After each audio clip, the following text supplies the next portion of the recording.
Aquí estamos, los martes de salud del poder de la tarde. Un servidor, Pedro Ángel, no soy médico, soy periodista y hoy vamos a ofrecer a nuestra audiencia la excusa de que no vamos a tener a Luisín, don Luisín Mejía, como yo le digo por respeto, ni tampoco al doctor Alejandro Cambiaso, pero trajimos una Grandes Ligas que le queda mucho en la liga y puede llegar a ganarse un sayón y todas esas cosas que dan, que es la doctora Candy Almanzar. Mírenla aquí, ella es neuropatóloga. Patóloga. ¿Y qué es un patólogo, doctora? El patólogo es el médico especialista que se encarga de realizar el estudio macroscópico y microscópico de los tejidos para encontrar el origen de las enfermedades. Es decir, nosotros estudiamos no solo la apariencia de la enfermedad, sino también lo que la ocasionó. ¿Y ustedes participan en las autopsias? Sí. El patólogo se va a encargar de realizar las autopsias que son de interés científico, es decir, aquellas muertes debidas a una enfermedad que se quiere estudiar, que se quiere documentar, por ejemplo, las muertes que hubo recientemente por COVID-19, las muertes que ocurren en la etapa de vida sexual reproductiva, valga la redundancia, en la mujer, que va desde la primera menstruación hasta la menopausia, también se realizan estos estudios. Atención, graben esto y mándenselo a mi hijo Anoy Emanuel Martínez Cambero, que se graduó de abogado. La autopsia de mi cadáver yo quiero que lo haga la doctora Almanzar. Doctora, ¿usted está dispuesta a hacer la autopsia de mi cadáver? Bueno, desearía que no sea necesario nunca. ¿Pero yo me voy a morir algún día o no? Desearíamos creer que no morirá. Y esperemos que cuando ocurra sea tan pacífica y sea ya después de los 90, de los 100 años, y que no haya ninguna duda ni necesidad de conocer la causa de muerte. Doctora, ¿y para qué usted quiere que yo dure 100 años? Para sufrir la agonía de los largos años. No, hombre, diga, muérase a los 80, ya un jovencito de 80. Para nada, se ve que usted va a llegar a los 100 años entero, activo, con energía. Yo sí estoy seguro, doctora, que voy a morir en paz, porque el que nada debe, nada teme. Y yo he llevado la vida con sus verdes y sus maduras, pero no le he hecho a nadie daño, al menos deliberadamente. A veces uno hace daño que ni cuenta se da, pero al menos deliberadamente. Doctora, pero como usted es médico y está sustituido a Cambiaso, yo le tengo un par de bombazos aquí. Ya le pregunté qué es un patólogo, pero yo tengo una inquietud también. ¿Cuál es la diferencia, doctora, entre un patólogo y un patólogo forense? Porque tengo entendido que hay como forenses y hay patólogos. Por ejemplo, estos cuando hay una muerte violenta, que va un médico forense a levantar el cadáver, ¿es un médico forense o un patólogo que va? Es muy interesante su pregunta, porque hasta en el ámbito médico existe cierta confusión. Tenemos 3 especialidades diferentes. Está el patólogo, el médico forense y el patólogo forense. Un patólogo es un especialista que se va a encargar, como dije previamente, de analizar macro y microscópicamente los tejidos y los órganos para buscar enfermedades. Un médico forense se va a encargar de realizar las autopsias dentro del contexto médico legal, es decir, las muertes violentas, también aquellas personas que se encuentran en un aparente buen estado de salud y de repente caen muertas sin que se sospeche la causa. Muerte súbita, por ejemplo. Muerte súbita, también en personas que mueren en recintos carcelarios, extranjeros, y aquellas personas que se les va a realizar una cremación. ¿Por qué cuando se va a hacer una cremación? ¿Por qué? ¿Es un requisito legal? Sí, lo es. La ley lo establece, porque se va a destruir toda la evidencia física. Si luego aparece alguna sospecha de que hubo violencia en esa muerte, ya no tendremos cómo recabar evidencias, porque se va a destruir todo. Aunque la ceniza no contiene ADN. No, las cenizas no. No. Pudiera quizás encontrarse algunos trazos de sustancias químicas, pero el ADN se destruye completamente con el fuego. Y a una gente que la creman, interesantísima, una gente, doctora, que la van a cremar, se le almacena algún ADN, o sea, se coge algún tipo de materia biológica para almacenarlo para posteriores, qué sé yo, procesos, lo que fuere. No, todo no es un depende. requisito de ley. No es un requisito, pero se puede hacer. Okay. Así Y que, viceversa, la comida puede contaminar el cadáver, ¿no? No, porque ya cualquier bacteria que se encuentre en el ambiente puede proliferar en ese cadáver. Es decir, yo no lo contamino, pero el cadáver me puede contaminar a mí. Incluso tenemos que utilizar equipos de bioseguridad para realizar las autopsias. Sí, porque nosotros podemos contagiarnos de hepatitis, de VIH. O sea, ahí eso es un trabajo de riesgo. Entonces tenemos que cuidarnos. Existe un espacio y un tiempo para cada cosa. Sí, doctora, yo soy muy curioso con las cosas de los cadáveres. Cuando yo estudiaba en la UAS, nosotros en nuestra hora libre, yo estudié comunicación social en la UAS, y entonces nosotros íbamos a la Facultad de Medicina, donde están en las mesetas los cadáveres en estudio, y curiosidad, y nos metíamos en muchísimas cosas. Pero y también cuando yo me crié en Ciudad Nueva, y en Ciudad Nueva, cerca del cementerio de la Independencia, y ahí hay muchos mangos, muchas matas de mango, vanilejos, buenísimos, y nosotros íbamos a marotear, entonces había quien no comía, o las mamás de uno, eso es muerto, que yo qué, entonces hay quien nos decía, pero son nutrientes, porque el cadáver se funde y es como una especie de abono. Es el ciclo de la vida. Sí. Parte fundamental de las proteínas que componen nuestro cuerpo es el nitrógeno. Entonces, cuando nosotros morimos y vamos a ser enterrados, ese nitrógeno vuelve a la tierra. Y por eso es que la tierra de los cementerios es tan fértil, por ese nitrógeno. Es el ciclo de la vida. Yo ahora estoy viva. Cuando muera, aportaré nitrógeno a la tierra. Entonces, ese nitrógeno formará parte de plantas. Y habrán animales herbívoros que comerán esas plantas, y luego nos comeremos los animales herbívoros, o nos comeremos también las plantas. Es decir, que es un ciclo, el ciclo de la vida. Pero eso está muy interesante. Y así como yo interpreto lo que dice la Biblia, de polvo eres y al polvo volverás. Eso es muy profundo, doctora. Lo es. Eso es muy profundo. Lo es. Dios estaba hablando de manera bioquímica cuando lo dijo. Sí, doctor, ¿y por qué cuando una gente se muere y a veces pasan 10, 20 años y lo exhuman, como ustedes dicen, es decir, sacan el cuerpo, a veces está intacto? ¿Por qué sucede eso? O sea, como lo enterraron está intacto, claro, sin las carnes secas, tipo momia, eso. ¿Por qué sucede eso, doctora? Lo que pasa es que existen diferentes mecanismos de cadaverización. Existen las condiciones ambientales comunes donde hay aire y el cuerpo se va deshidratando. Entonces ocurre el fenómeno de la putrefacción, que tiene su calendarización, los fenómenos que ocurren de acuerdo a la cantidad de horas. Por eso un patólogo puede saber cuántas horas lleva de fallecida una persona de acuerdo a los fenómenos que observa en ese cadáver. Ahora bien, en ciertas condiciones, como cuando se entierra a una persona en un nicho o en una bóveda, hay un aislamiento total, como un sellamiento, que impide la entrada del aire. Del aire, sí. Entonces eso hace que el cadáver se momifique. Y al momificarse, aunque hay pérdida de agua, pero el tipo de muerte celular va a permitir que se conserve la morfología. Pero eso en algunos casos, no siempre es así, ¿no? No siempre es así, porque generalmente la manera como disponemos de los cadáveres permite la entrada y salida de aire. Entonces no existe el fenómeno de la momificación. Señores, estamos conversando con la doctora Candy Almanzar. Ella es patóloga. Los patólogos bregan con vivos y con muertos, es así, ¿no? Doctora, y hay unos programas en el cable que tienen que ver con investigación y dice que los muertos hablan. O sea, que cuando ocurren, por ejemplo, muertes violentas, homicidios, qué sé yo qué cosas, pues el cadáver habla por una serie de evidencias que quedan ahí. En ese sentido, doctora, yo quiero preguntarle, no ya cuando la gente muere, sino cuáles son las principales enfermedades que se pueden detectar en una persona viva a través del trabajo del patólogo. ¿Me entendió la pregunta? Sí. De hecho, realmente el principal trabajo del patólogo es con personas vivas.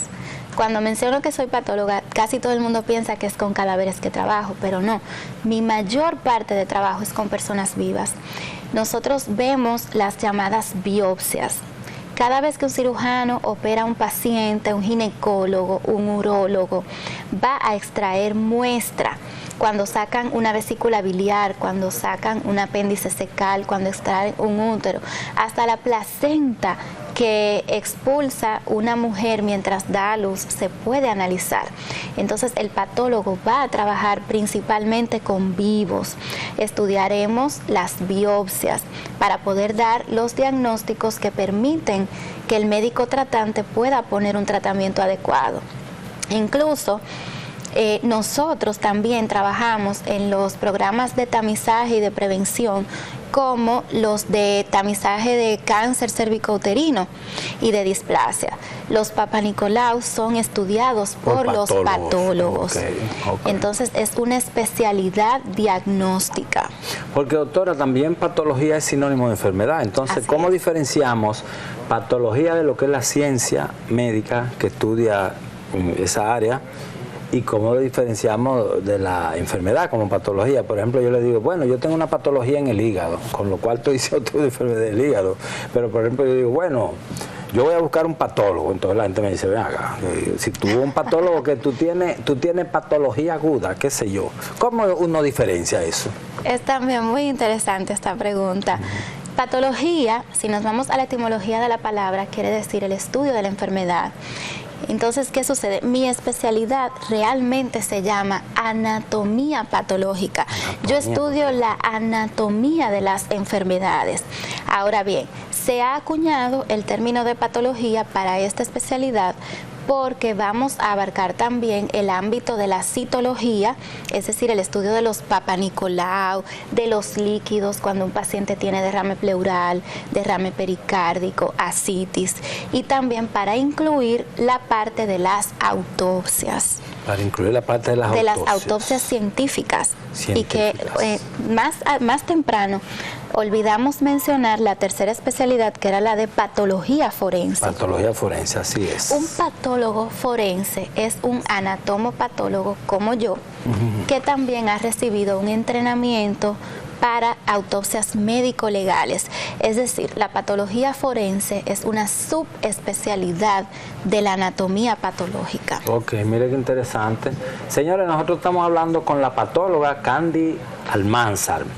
Doctora, ¿dónde usted estudió e hizo la especialidad? A mí se me olvidó decir todo eso. Bueno, yo soy egresada de la residencia de anatomía patológica del Hospital Dr. Francisco Moscoso Puello.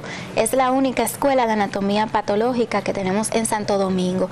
Solo tenemos 2 escuelas de anatomía patológica en el país. La otra escuela está en Santiago. En Santiago.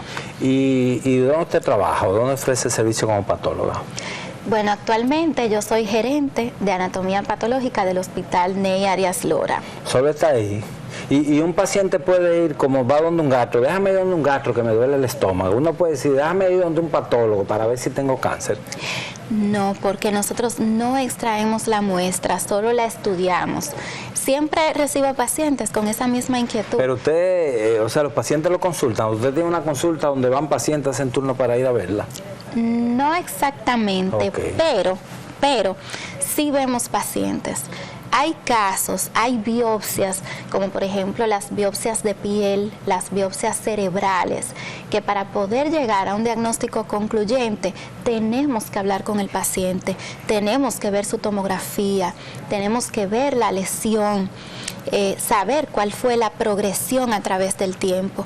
Entonces, no es que el paciente va donde mí como una consulta, pero cuando yo tengo determinadas biopsias para estudiar, decido mandar a buscar esos pacientes para entrevistarlos y para pedirles que me lleven estudios adicionales. Sí. Señores, no hemos ido a hablar de patología, pero queremos informar que aquí tenemos a un prestigioso psiquiatra y además presidente de la Sociedad Dominicana de Psiquiatría. Él es el doctor Julio Chestaro, que en el segundo bloque ya entrará con nosotros.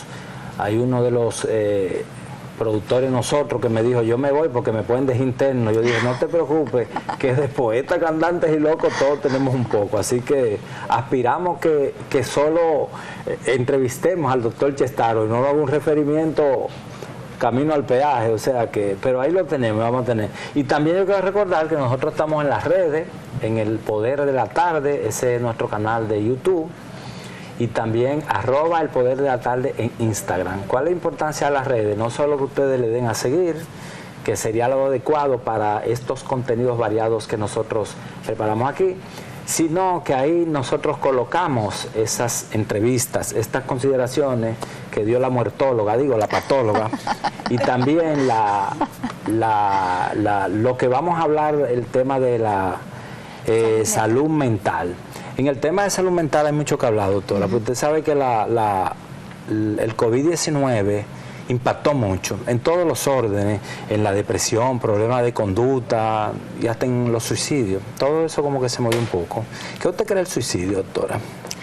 Lamentablemente el suicidio tiene muchas variantes, como luego podremos profundizar en la entrevista con el doctor Chestaro. Realmente aquí tenemos que tomar en cuenta desde factores genéticos, ya que hay predisposición familiar a suicidios, también el factor ambiental, el tipo de formación de hogar, los recursos de que dispone una persona para poder luchar contra ciertos estímulos. Entonces no podemos señalar cuando una persona dice que se va a suicidar, no lo podemos ver como una persona débil o como una persona que no ha buscado ayuda. Quizás esa persona trae un componente químico en su cerebro que le está haciendo falta o que tiene de más, y es lo que lo está predisponiendo a sentirse de esa manera. Ustedes analizan cuando hay casos de suicidio también, porque es una muerte violenta, ¿no? Sí, o sea, no nosotros los patólogos, los médicos forenses realizan las autopsias médico-legales.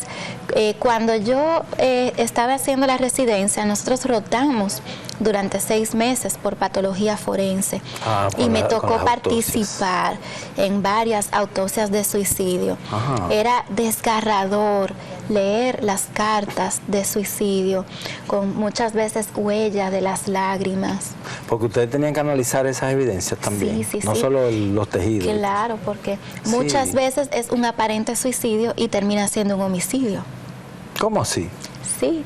O sea, el patólogo puede terminar ese lindero. Sí. ¿Cómo así? Explíqueme eso. Por ejemplo, en los casos donde hay aparente suicidio por ahorcamiento, de acuerdo a la dirección del surco que queda en el cuello, se puede saber si la persona realmente se suicidó o si la mataron ahorcándola y fingieron que era un suicidio. Y también eso sucede en casos de trayectorias de balas y cosas de ese tipo, ¿no? Correcto, que se puede determinar si realmente el paciente se autoinfligió el disparo o si fue otra persona.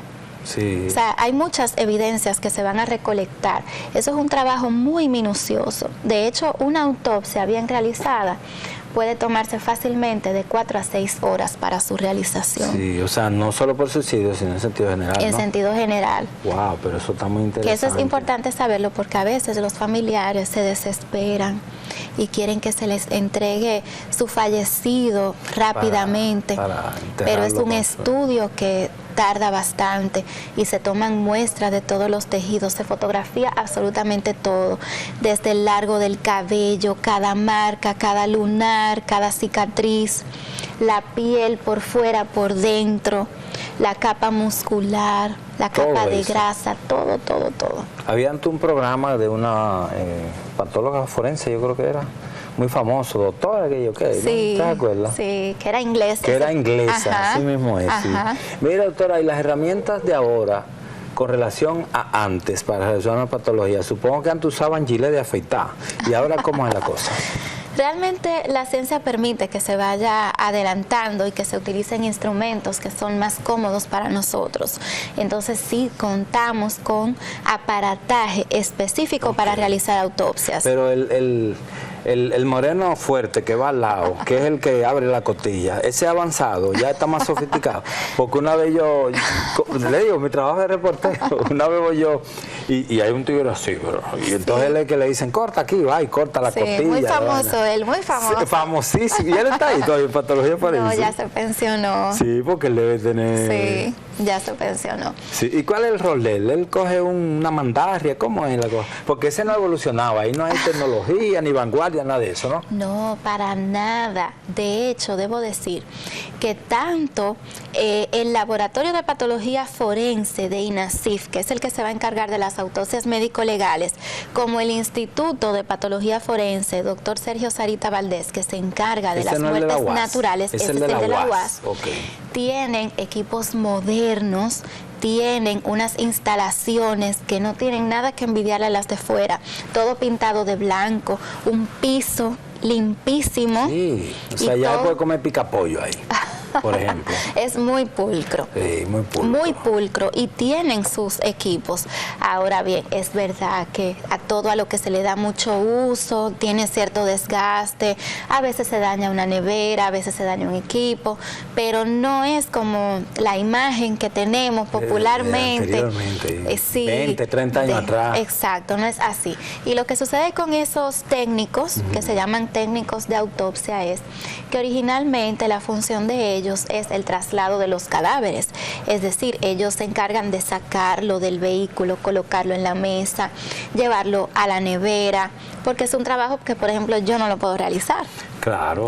Pero claro, muchos, por curiosidad, también se ponen a ayudar a abrir el cráneo.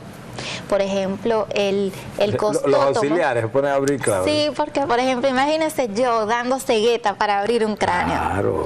Entonces también el costótomo, que es para cortar las costillas, poder abrir la parrilla costal, requiere cierta fuerza, entonces ahí ellos dan una manito.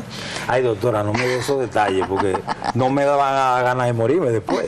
Y todo no se muera, no se muera, no se muera. Para nada. Hay que cuidarse para vivir bien y vivir mucho tiempo. ¿Y cómo usted se cuida? Dígame 2 cosas que usted hace para cuidarse. 1. Cuidar la alimentación. 2. Hacer ejercicio. Ella está en lo correcto. Bébase 8 vasos de agua, mire, sí. Está equivalente a 2. Señores, vamos a la pausa. Aquí tenemos al presidente de la Sociedad Dominicana de Psiquiatría, doctor Julio Chestaro, que ahorita vamos a hablar no de muertos, como acabamos de hablar con la doctora, sino de vivos. Y de vivos que probablemente tienen un tema de salud mental.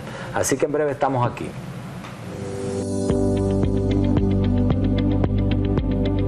El COVID-19 ha cambiado la forma en que vivimos y nos relacionamos. En este proceso, la información médica y científica nos ha demostrado que la mejor manera de protegernos es vacunándonos.